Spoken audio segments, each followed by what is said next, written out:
पलवल जिले में आज जगह जगह बुराई पर अच्छाई की जीत का प्रतीक होली का पवित्र त्योहार धूमधाम से मनाया गया। इस अवसर पर महिलाओं ने व्रत रखकर होली की पूजा अर्चना की। वह होलिका दहन के समापन पर गोचर की बुलकली चढ़ाकर पूजा की गई और परिक्रमा की गई।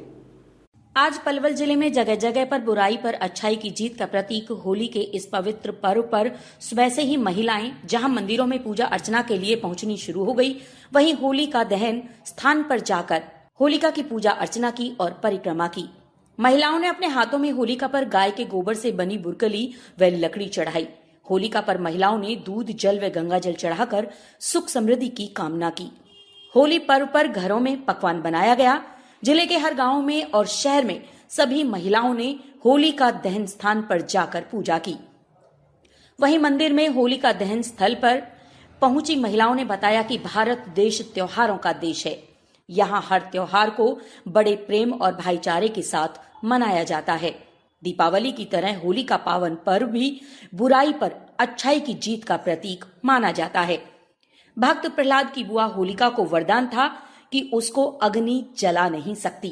प्रहलाद के पिता हिरण्यकश्यप स्वयं अपने आप को भगवान समझता था और इसलिए वह सभी से अपनी भक्ति कराता था, जबकि उसके पुत्र भक्त प्रहलाद भगवान नारायण की भक्ति करते थे, जो कि उन्हें ठीक नहीं लगता था। वह प्रहलाद को मरवाने के लिए तरह तरह की योजनाएं बनाया करते थे, लेकिन वह सफल नहीं हो पा रहे थे। और आज ही के दिन उसने आखिरी योजना बनाते हुए अपनी बहन होलिका से कहा था कि वह अग्नि में प्रहलाद को गोद में लेकर बैठ जाए, और उसने ऐसा ही किया। प्रहलाद की बुआ होलिका के पास एक ऐसी चुन्नी थी जिसे ओढ़कर वह अगर अग्नि में बैठ जाती थी तो उसे अग्नि भी जला नहीं पाती थी। लेकिन जब आज ही के दिन होलिका प्रहलाद को गोद में लेकर अग्नि में बैठी तो उसकी चुन्नी उड़कर भगत प्रहलाद के ऊपर आ गिरी, जिससे होलिका अग्नि में जलकर मर गई और भगत प्रहलाद बच गया।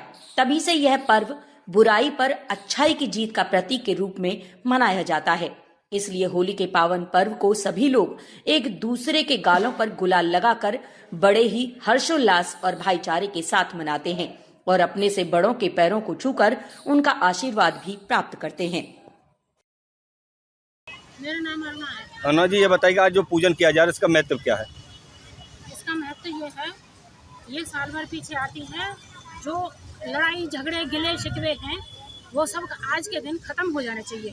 होली का मतलब है होली सो होली, अब नहीं होनी चाहिए लड़ाई, और आपस में प्रेम प्यार से सद्भावना से रहो, सबकी इज्जत करो और करवाओ बस। और रंग का ये मतलब है कि आपस में मेल जोल होना चाहिए, प्रेम भाव होना चाहिए, लड़ाई झगड़ा कभी मत करो और पिछली बातों को भुला के अब आगे की जिंदगी सुखी शांति से जियो। जो ये होली मनाई जाती है कि इसका महत्व क्या है? इसका महत्व ये है कि ये पुरानी प्रहलाद जी की और होलिका मैया की कहानी चली आ रही है कि हिरण्यकश्यप ने उसको सजा दी थी, तो वो चाहता था कि प्रहलाद मर जाए, लेकिन प्रहलाद तो विष्णु भगवान का भक्त था। तो होलिका मैया ने अपने भाई का सहयोग दिया कि भाई मैं इसको गोदी में लेके बैठ जाती हूँ, मैं तो जल के राख, ये प्रहलाद मर जाएगा और मैं जिंदगी बच जाऊंगी। लेकिन परमात्मा ने उसकी गलत कहानी, उल्टी कहानी कर दी कि प्रहलाद तो बच गए राम राम राम राम करते करते, और होलिका जल के राख हो गई थी। तो ऐसा भगवान उसको किया, ऐसे सब भक्तों का परमात्मा भला करे और बुराइयों को खत्म करे और अच्छाइयों का प्रचार प्रसार हो जाए संसार में। बस ये है इसमें होलिका का महत्व, यही है, इसीलिए इसको पूजते चले आ रहे हैं पुरानी। क्या नाम है जी आपका? मेरा नाम है दयारानी। दयारानी जी, ये बताइएगा जो पूजन किया जाता है होली का, इसका महत्व क्या है? इसका महत्व ये है जी कि प्रहलाद उसका भतीजा था, वो हुआ थी होली मैया, तो उसको मानना चाहती थी। तो प्रहलाद भगत था कृष्ण भगवान का, तो जो कृष्ण भगवान के भगत हों वो कैसे मार सकते हैं किसी को। तो जैसे उसके सिर पर चुंदरी है तो जब तक वो मार सकती थी, जब उसके सिर से चुंदरी हट गई तो प्रहलाद का उसका अमर रहे और वो जल के भस्म हो गए। होली का नहीं, मतलब तभी से इसका पूजन किया जाता है? तभी से ये पूजन किया जाता है। अच्छाई पे बुराई की जीत का पर्व। हाँ जी। कल होली भी खेलेंगे लोग? हाँ, बहुत रंगीली होली खेलेंगे बच्चे। अभी तो ही उत्साह बच्चा में रंग का, और अभी तो ही शुरू कर दिया उन्होंने खेलना, और कल तो ये लगा लो कृष्ण की होली बाजेगी।